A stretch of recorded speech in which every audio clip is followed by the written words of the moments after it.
Welcome electric football coaches to Scale Field Building Tutorial Part Number 2. Here's an outline of some of the subjects we're going to be covering in this particular video.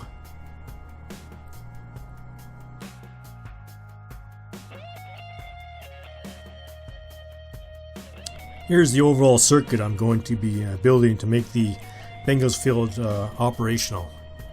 I will be going in depth on each of these individual items displayed within the schematic. We will be returning periodically to the schematic as the individual components are assembled and installed in our circuit to get our board in operation.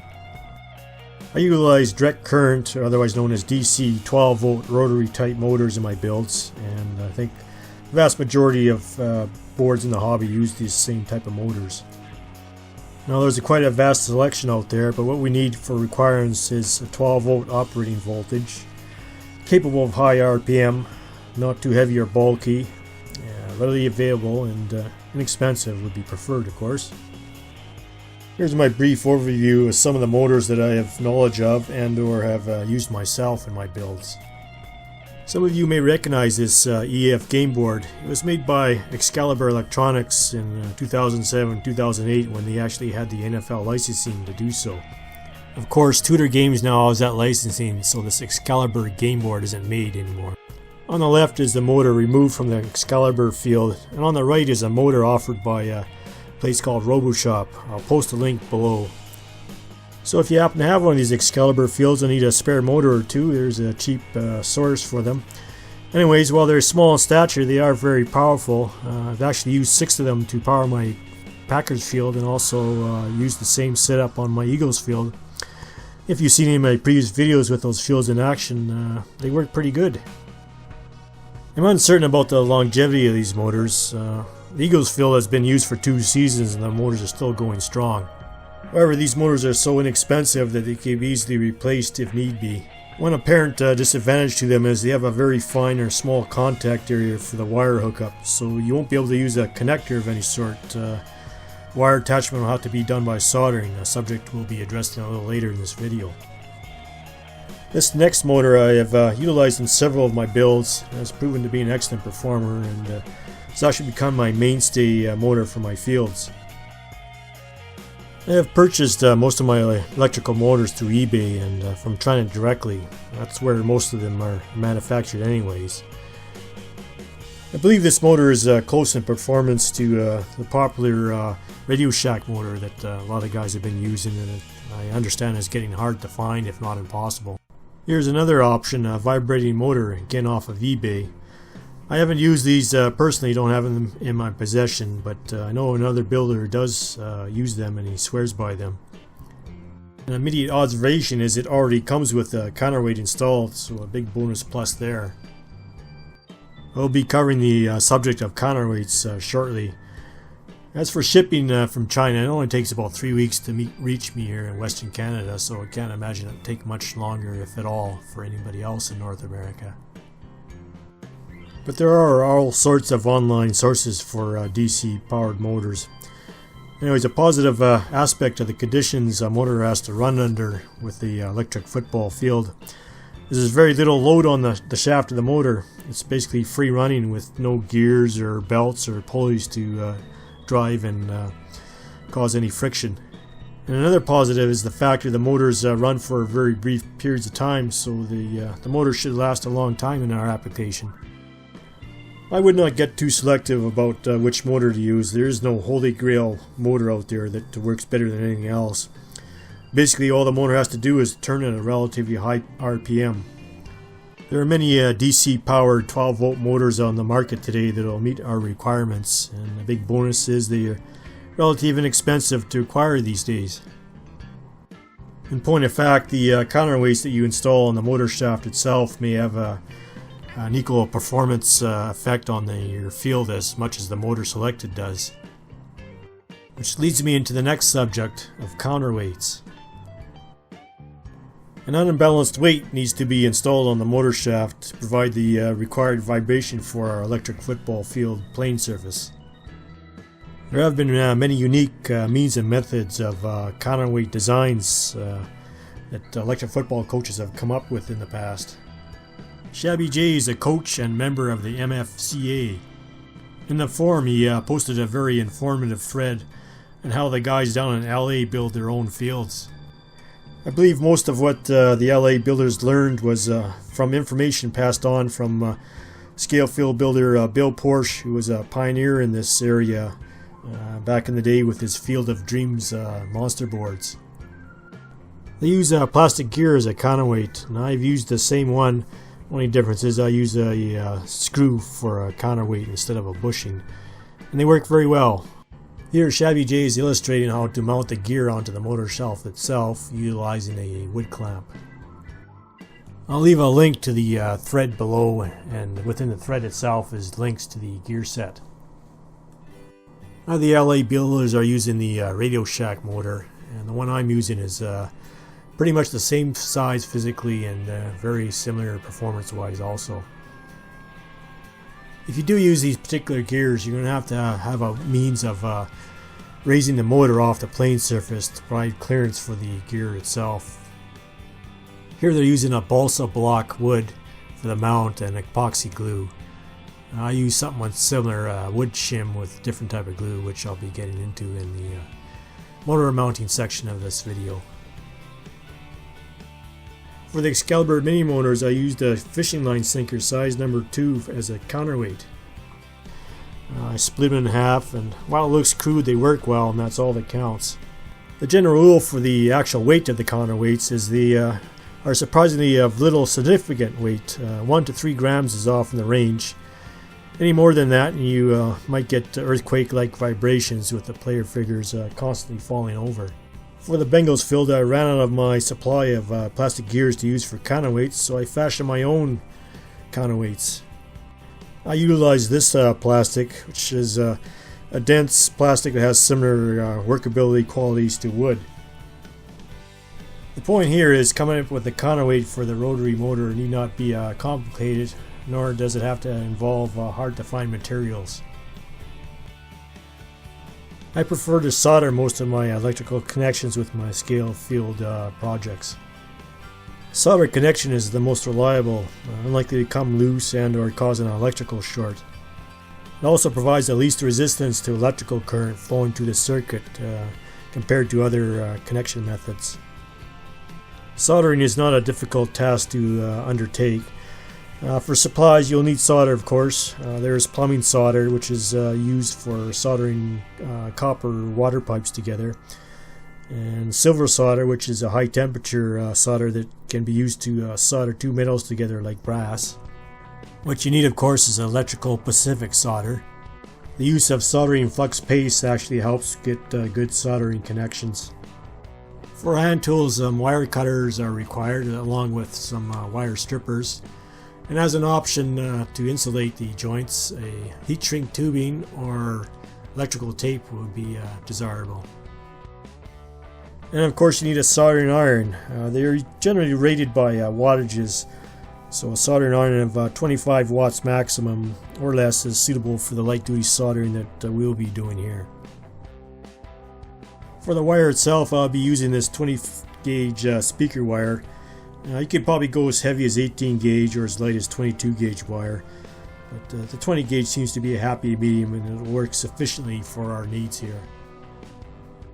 Okay, let's finally get into doing some soldering. I'm going to be installing 6 motors on this Bengals Field, and then I'll be putting them in the following configuration.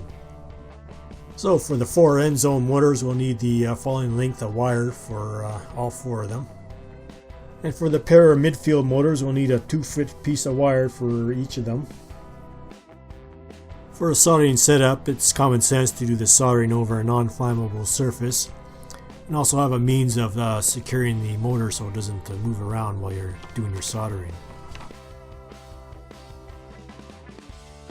After separating the wires at one end, we'll use the wire strippers to take off about 1/8 inch of the outer insulation casing.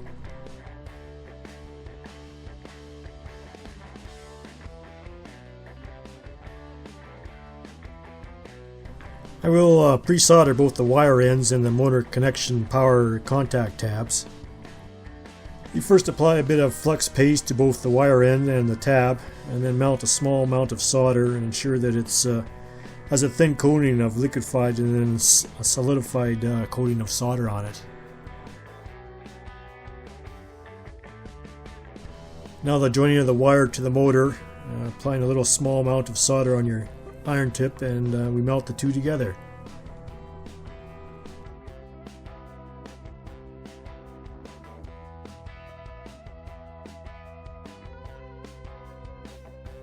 We of course proceed with the other 11 remaining connections of wire to motor tab soldering joints.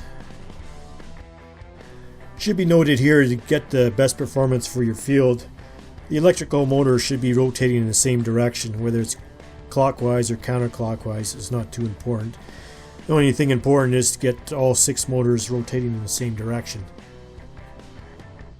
As you can see, our first motor has been successfully soldered, and as you've seen in the demo, its soldering is very quick and easy and simple to do. Having said that, if you don't desire to do soldering for your motor connections, you can use these automotive type clip-on connectors. They work okay. Now we've arrived to the point of our project where we can mount the motors to the underneath of the plane surface. If you're using the geared counterweights or another counterweight design whose height or diameter requires clearance to prevent contact with the mounting surface, a simple shim like this may work, or perhaps a motor mount, something like the Shabby J balsa mounts would work also. In my case, since I made my own simple counterweights, I was able to have them at a height where no riser for the motor was necessary. I also believe that having the motor body contacting the plane surface directly, it should transfer the vibrations better than having any other material between the motor can and the plane surface. I'm going to glue the motors in place, but before doing so, I believe it's a good idea to clean the motor gluing surface area with a minor scuffing with some sandpaper. I think this helps to both clean the surface and give the glue something to bite into. Here I'm using a sanding spun, which is ideal for the task. The painting section of most hardware stores should have these. The adhesive I choose to utilize is called goop. With its properties, I find it adheres well to metal contact, and in this case metal to plastic. It also doesn't make a super permanent brittle type of glue joint. If need be, you can remove a motor later on by simply twisting the motor off and not prying, which might damage your plane surface. I also think it's a superior way of mounting a motor over double-sided foam tape or epoxy, all of which I've tried before and experimented with. There are several different types of goop available. There's a marine, household, automotive, plumbing. I've tried a few of them, and to tell you the truth, I didn't really notice too much of a difference between any of them. Here I'm using the craft type of goop. You can find this glue at pretty much any hardware store, or a big box store, Walmart, etc. It's pretty commonly available. After placing the motor down, I just get some masking tape to hold the motor in place overnight while the glue dries. I do like to place my end zone motors at a 45-degree angle. They do seem to work well there, but that's not written in stone. Whether you're building a scale field or a different type of field, feel free to experiment with motor placement. Just get some double-sided tape and try different positions, and once you find something that works, then permanently glue your motors into place. Here's one of the midfield motors being put in place. I generally, when I mount these two motors midfield, I slightly offset them as opposed to each other. What you want to do is ensure that the field is blanketed with vibrations, and hopefully you won't have any dead spots or too many hot spots. We'll cover those in our troubleshooting section later on. So our 6 motors are now glued in place. We'll allow the glue to set overnight, and then our next step, we can commence with the wiring. Time to consult back with our wiring schematic. You can see that each of the wires coming off of each motor leads to one of either 2 of the power distribution buses. They are basically a solid brass bar that has 7 holes in them for placement of the wires. Above each of these wire placement holes, there's a screw to capture the wire onto the bar. A power wire placed in any one of these holes will in turn send power throughout the entire length of the bar. Brass is a real excellent conductor of electricity. Ideally for us there is one hole per motor plus the 7th hole for the power wire. However, you could run more motors if you want, up to 12 if you so desire. You just simply run 2 wires to a hole. You could also use these terminal strips. The only thing to be aware of here is that each pair of the opposing screws is insulated or separate from the adjacent pair of screws. So in other words, the power doesn't flow throughout the entire length of the strip. In order to do that, you're going to need these jumpers. They join each pair of terminals to their neighbors, and that enables the power to flow through the entire length of the strip. I mount both buses at the middle area of the field. Since we're working with hardwood still, of course, pre-drilling our mounting holes is necessary.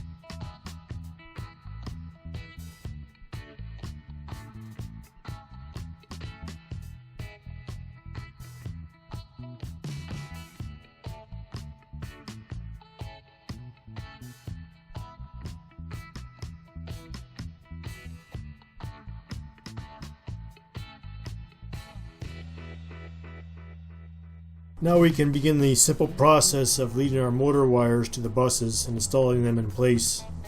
We do want to place the same color code of wires into one bus, taking into consideration that we want our motor rotation to be the same for every motor. Doing one motor at a time, it doesn't take long before we have all 6 motors hooked up to our power distribution bus bars.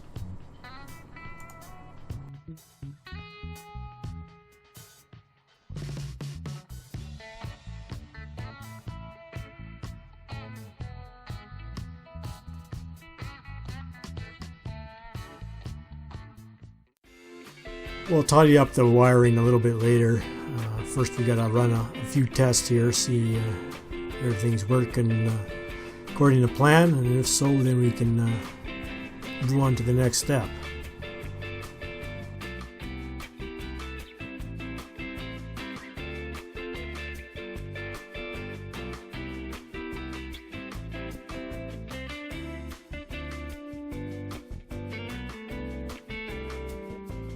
For our power test, since we don't have the remote section of our circuit even started yet, we're going to run the power leads directly from the power transformer right to each of the buses.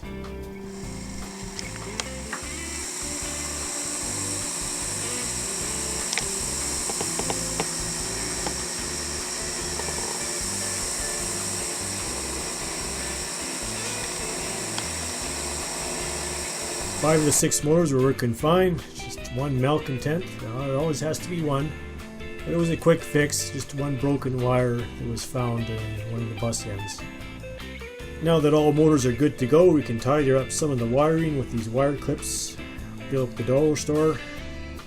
Gotta love that dollar store.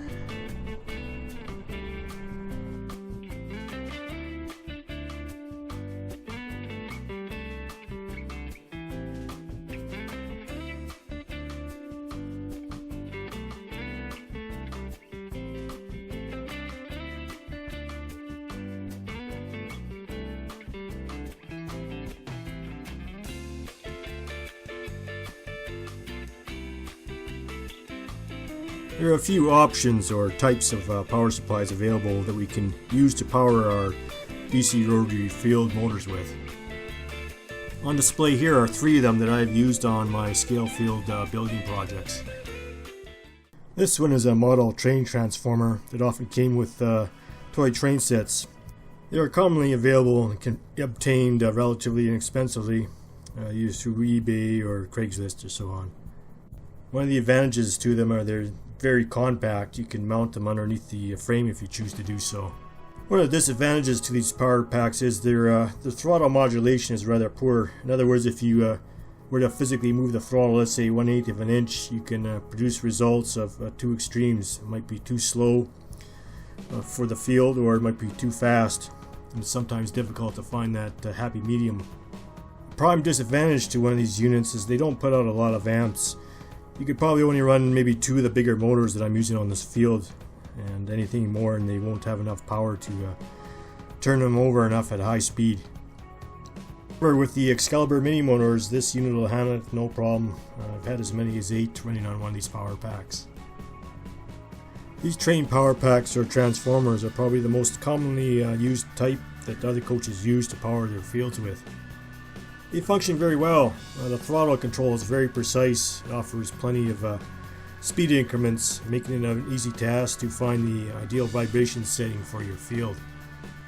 One of the prime disadvantages to one of these power packs is their cost. They're being one of the higher echelon cost-wise of the choices available.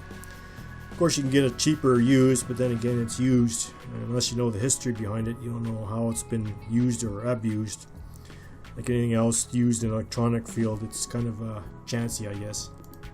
However, these train power packs are a great option to power your field with. I've utilized these regulated 12-volt power supplies for powering many of my fields. I get them off eBay, directly from China actually, where just about all these type of electronics are made anyways.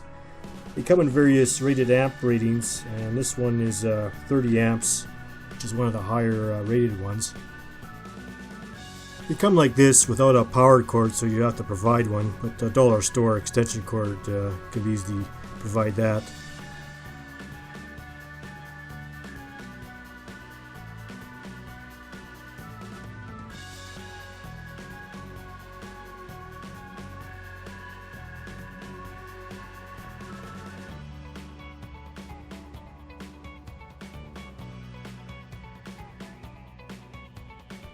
On the side of them there's a switch for input of 110 or 220 volts. I'll explain what these screw terminals are as we go from right to left. Your first pair is the AC 110 input voltage from your household plug-in. I use these automotive crimp-on connectors for the power cord. The next screw terminal is a ground wire. If you wanted to use the 3-prong power cord, the ground wire would go to that screw terminal. The next 3 screw terminals are for negative 12-volt power. And the next 3 terminals are for 12-volt positive power. And finally, below the ADJ labeling, there's an adjustment pot to regulate the voltage. I'll show you how that's done shortly. So to power our circuit, you can take one wire off any one of the 3 positive screw terminals and go directly to one of the power distribution buses. The opposing power wire can come off one of the 3 negative screw terminals and go to the single line on the extension cord plug-in end where our remotes plug into. You could of course reverse that wire, and you could have the negative power wire going directly to the bus and the positive wire going to the extension cord plug-in end. The only difference is the motors would just turn in the opposite direction. To adjust the voltage and hence the speed of your board, the screw terminal either turns counterclockwise or clockwise. It's a simple adjustment and can be done with a small screwdriver.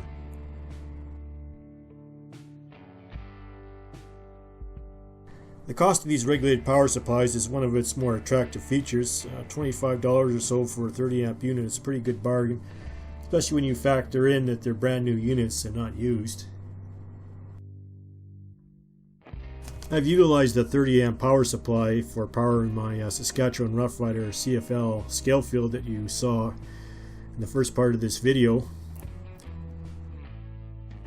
And that PVC field has 12 of these larger motors, and the power supply handles it with no problems, with no shortage of power at all. The only negative with these regulated power supplies that I've found so far is they do not work well if you try and use them with a digital darkroom timer. What happens with their partnership is the motors will accelerate powering up and deaccelerate when powering down, rather than having the instant on-off that you desire with an electric football field. However, if you're using a remote, the quick on and off is there when using one of these regulated power supplies. If you've viewed any of the Calgary Electric Football League game day videos, you're aware that the gameplay is a multi-stop style of play, and we utilize the digital darkroom timers to do the time stops with. What the timers offer is time stops that are precise in their duration and precision that wouldn't be possible to do by human-controlled means. Also in our gameplay, we found employing darkroom timers helps to get away from the having an offensive coach avoiding a sack by simply being able to have a quick reaction with a remote. That, however, is just a game day style preference. Digital darkroom timers are expensive brand new, but because we're in the time and age of digital photography, I think darkroom work has kind of gone the way of the dodo bird, so you can find these timers fairly cheap on places like eBay, Craigslist. In the Calgary League, we probably have 5 or 6 of these different brands and styles of timers, and they all work well and they work in a similar fashion. Usually punch in like 0.2 of a second for snap stoppage, and then 1.2 or something seconds for full stoppage. To run a digital darkroom timer in our circuit, the wiring route would only have a small alteration. Each of the power lines coming off the power supply would go to one of the opposing buses, thereby eliminating the remote section of the circuit. Your power supply plugs into the darkroom timer, and the darkroom timer in turn is plugged into the household outlet. There is one gameplay downside to using a digital darkroom timer. That is, once the timer is started, the board will run to its conclusion of the set time. So let's say if there's a tackle made before the board stops, well, the referee has to have an eagle eye to determine where exactly the tackle was made. That didn't seem to be much of a factor in our actual league play. We seem to be very good at self-refereeing. But most leagues and individuals won't use a darkroom timer anyway, so it's all kind of a non-factor. I just thought I'd give you a little info on their use and application to electric football gameplay. That leads me into our next subject, which most coaches will be using, and that is remotes.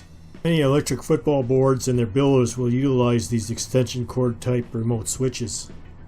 They are readily available at any hardware store, and they're made for household 120 volt use, but they will work well for 12 volts since they are a simple mechanical switch. So if you want to go that route, certainly pick up 1 or 2 of these remote switches, and you could skip over the next part of this video. I have a personal preference, however, to use these momentary 12 volt switches. They come in different styles. Generally they're either push button or the lever toggle type action. These switches should come as a standard stock item at any decent electronic components store or website. They come with different amp ratings. One with a 10 amp or greater amp rating will be sufficient for our needs. To build our remote, besides the switch itself, we'll need a project box. This one's plastic. You can find those at an electronics store. Standard extension cord, 6 footer should suffice. Make sure it has a multi plug-in end on it, and a rubber grommet for about a 5/16 diameter hole. For tools required, a drill and some drill bits will be necessary.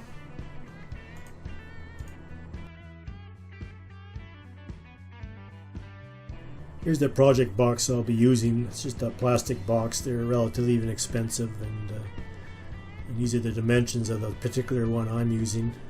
They come in all sorts of different sizes also.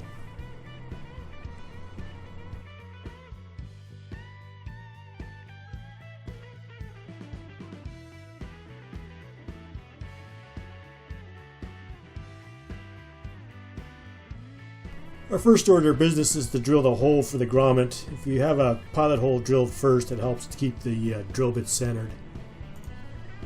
We'll now do the same thing to the faceplate for our switch. It's a good idea to back up the plastic with a piece of wood when you're drilling, and unlike what I'm doing here, it also would be a good idea to clamp it to the wood to prevent the workpiece from spinning around. Our next step is to cut our extension cord on the receptacle end. and leave roughly about 5 inches or so of excess cord.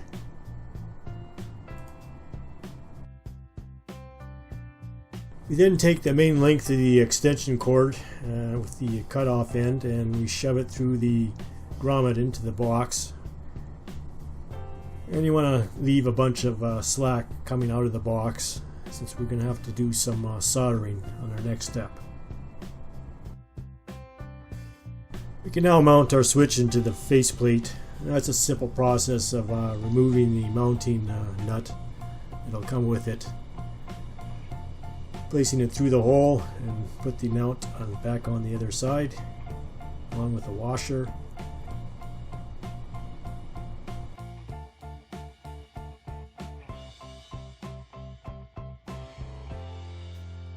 I actually prefer the toggle type momentary switches.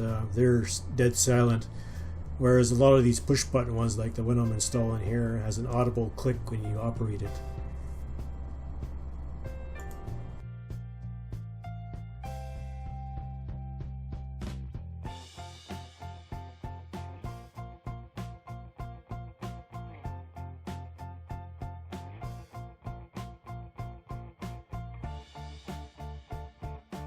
If you like a neat and tidy way to re-insulate wire connections, in this case the two wires that we're about to solder to our momentary switch, heat shrink tubing is the way to go. Heat shrink tubing is a standard stocked item at any electronics component store. It comes in a variety of different diameters and usually comes in 4-foot lengths, and is relatively inexpensive. I'm using 5mm diameter heat shrink tubing, and the imperial equivalent should be this size. You can also find heat shrink tubing in automotive parts stores, although it will come in prepackaged short lengths with different size diameters more than likely. Of course, you can insulate your connections with a tried and true electrical tape. Again, we pre-solder our wire and our connection points as we did with the motor soldering.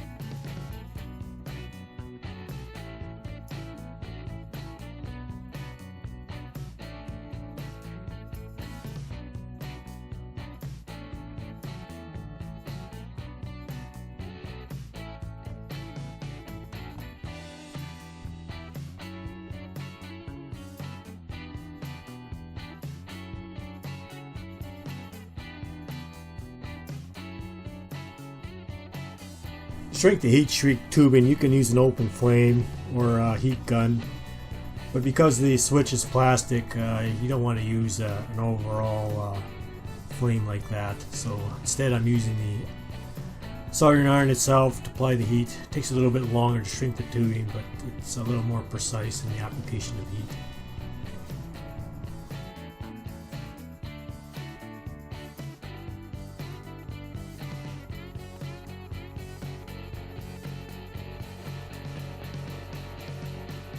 Now we can run the extension cord wiring back through the grommet. You still want to leave a little bit of slack lying inside the box just so the connections aren't overstressed by being yanked on or whatever. The faceplate can be now secured into the box with the provided screws. And voila, we have one remote switch ready for action. If you want to have the luxury of having both coaches have their own remote, of course you're going to have to build a second remote, as our next step in the building process will enable us to do that.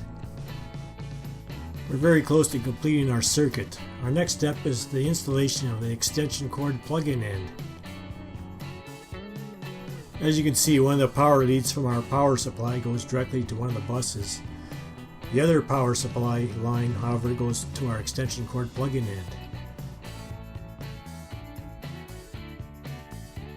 We're about to undertake our final soldering task. You could, of course, use male-female connectors too if you decide you don't want to do the soldering aspect of this. The brown cord to the right of your screen is the two leads coming off the power supply.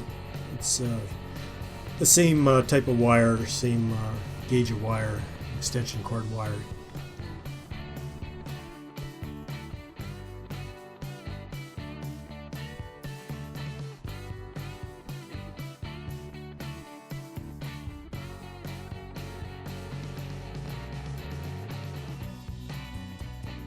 quick visual inspection reveals we got a good connection. So we'll apply the heat shrink tubing over that wire so we don't have any bare wires anywhere. We can now install the remaining wire off of our extension cord plug-in into one of the distribution buses.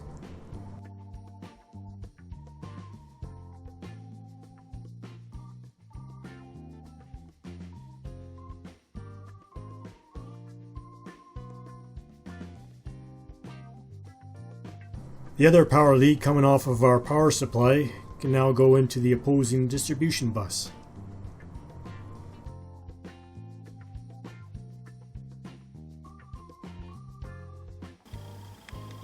Now is one of those moments of truth points in our build. We got all the wiring done. Let's see if we wired it properly.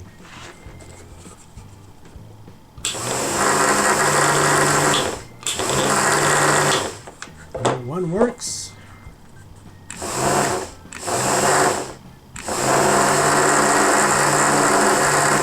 And the remote 2 also works.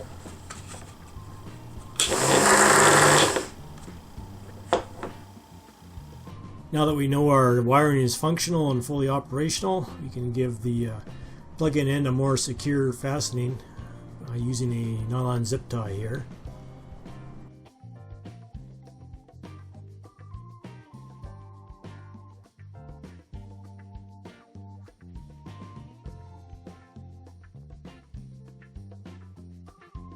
And now we can reconnect our 2 remotes.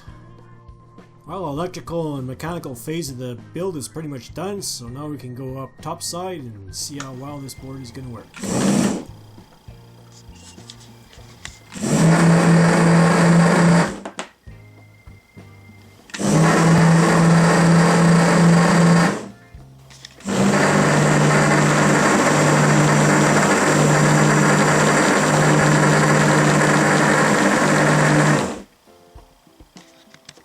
Well, there's probably going to have to be some minor adjustments made here and there. I noticed one of the motors of the 6 is a little louder than the other one, so I'm going to have to check into that, maybe replace it or whatever. Things like that kind of happen once in a while, but other than that, I'm pretty happy with the way this project turned out. At the start of the next video, I'll go over some troubleshooting tips and anything I've done to this board since the conclusion of this video here. But right now we're going to move on to a preview of part number 3. Now that the vast majority of our manual labor is concluded with our scale field building project, in part 3 we're going to have some fun. Let's show you how you can create your own on-field graphics, whether it's painting your own field or creating your own field covers with templates I've created myself.